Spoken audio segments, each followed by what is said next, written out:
음양오행 목화토 금수에 배당된 오장육부와 혈맥, 근건, 기육 이러한 것들에 대해서 살펴보았습니다. 이걸 오체라고 하죠.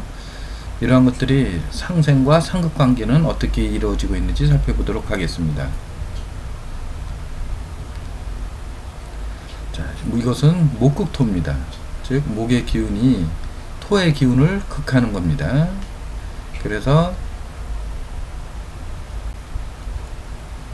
이것은 토극수, 즉 토의 기운이 수의 기운을 극하는 거죠.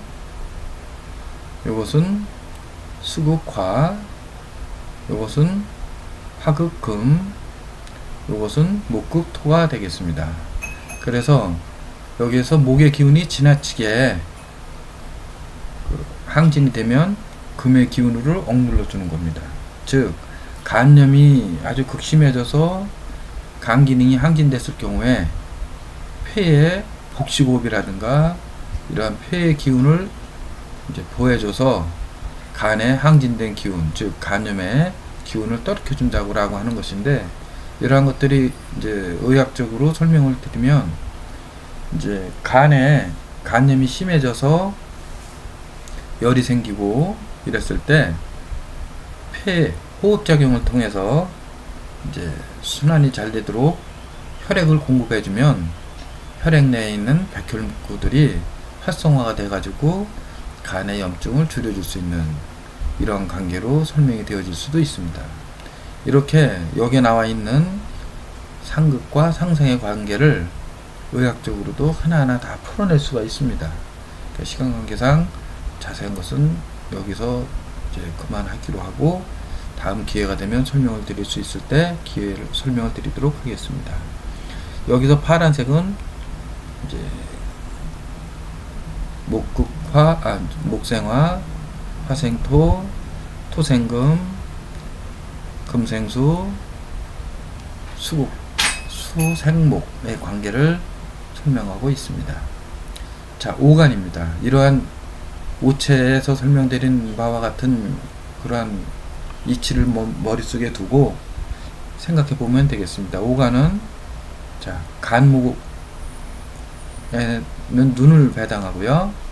그리고 심화에는 혀, 그리고 비토에는 이제 입, 그리고 폐금에는 코, 그리고 이제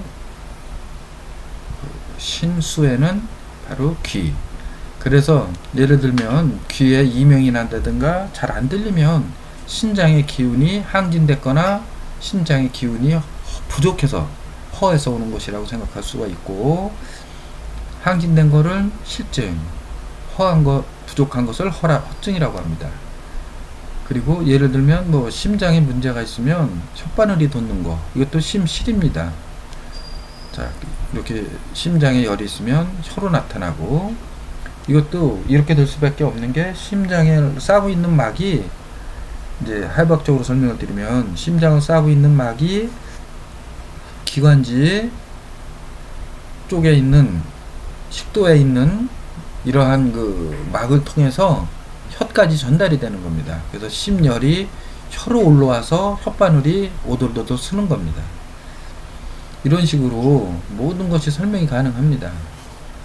그래서 비토는 이제 입, 그래서 비토 위장에 열이 있으면 입술이 이제 자꾸 해지고 하기도 하고요. 자, 이제 오색입니다. 이것도 똑같은 원리로 생각하시면 되겠습니다. 오색은 간에는 청색, 심화에는 적색, 비토에는 황색, 그리고 폐금에는 백색, 그리고 신수에는 흑색을 오행을 배당을 했는데, 예를 들면 눈이, 얼굴이 푸르스름하다, 입술이, 그러면 간이 병들어 있는 겁니다. 이렇게 진단에 사용할 수가 있어요. 또 심소장에 문제가 있으면 얼굴이 붉으세해지죠. 몸에 열이 있거나 심장에 열이 있으면 붉게 변하죠. 그 다음에 예를 들어서 비위계통에 문제가 있으면 얼굴이 누렇게 뜨죠. 황색으로. 이것이 이제 진단에 사용할 수 있는 그런 근거가 됩니다. 얼굴이 누르면 사람이 병색이 있다고 하죠. 그것은 비위에 병이 들어있는 겁니다.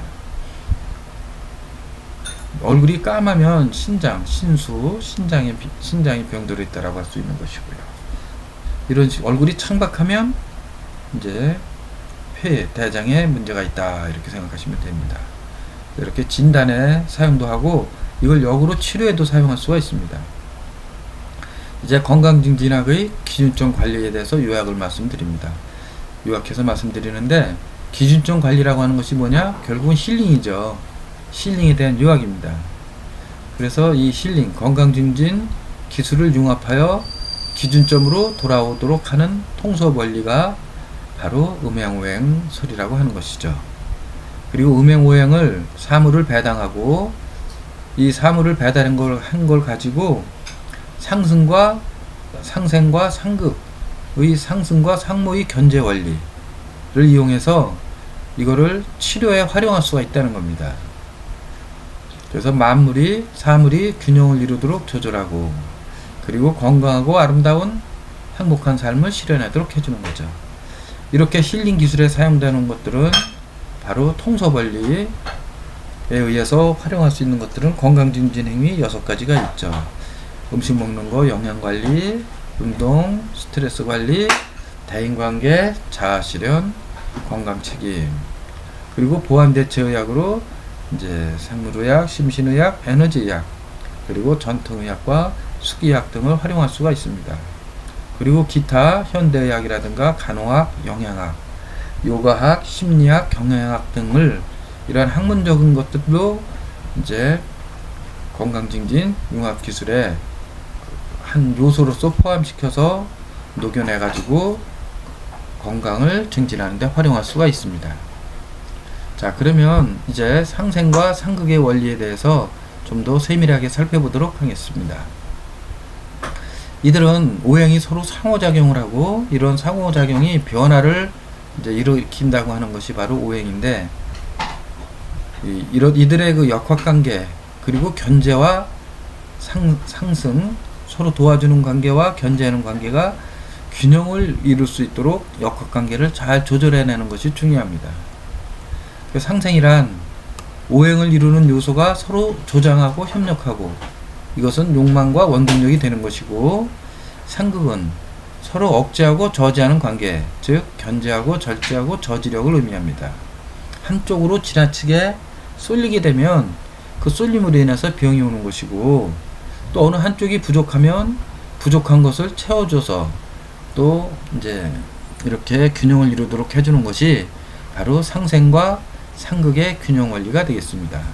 어느 한쪽으로 쏠림을 방지하고 즉 부족한 것은 채워주고 넘치는 것은 이제 견제해주고 이렇게 해서 기준점으로 돌아오도록 해주는 것이 바로 상생과 상극의 원리이고 그리고 음양오행을 균형을 이루기 위한 융합기술의 통섭 원리가 되겠습니다. 그래서 생명력이 탈진하고 기운이 없고 부족한 것은 절대 없는 욕망 때문이고 견제 없는 상생이기 때문에 이때는 이제 도와주는 보호해주는 쪽으로 가야 되고 생명 없는 빈 껍데기 이것은 이제 욕망 없는 절제 상생 없는 상극 이렇게 얘기를 해서 요 생명 없는 탈진은 지나치게 항진됐을 경우 일어나는 것이고 이때는 견제를 해줘야 되고요. 그리고 욕망 없는 절제 이것은 부족해서 오기 때문에 요거는 보호해주는 쪽으로 가야 됩니다. 기준점으로 돌아가기 위한 힐링 기술은 어떤 것이 있을까요?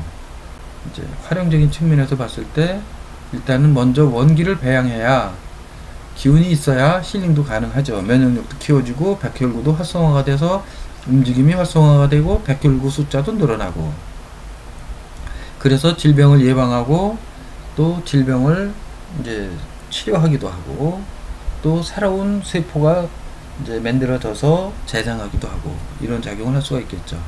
이러기 위해서는 좋은 음식을 먹고 그리고 과로하지 않도록 휴식을 잘 취하고 또 지나치게 휴식을 취해서 또 너무 활동력이 없으면 문제를 일으키니까 운동을 해서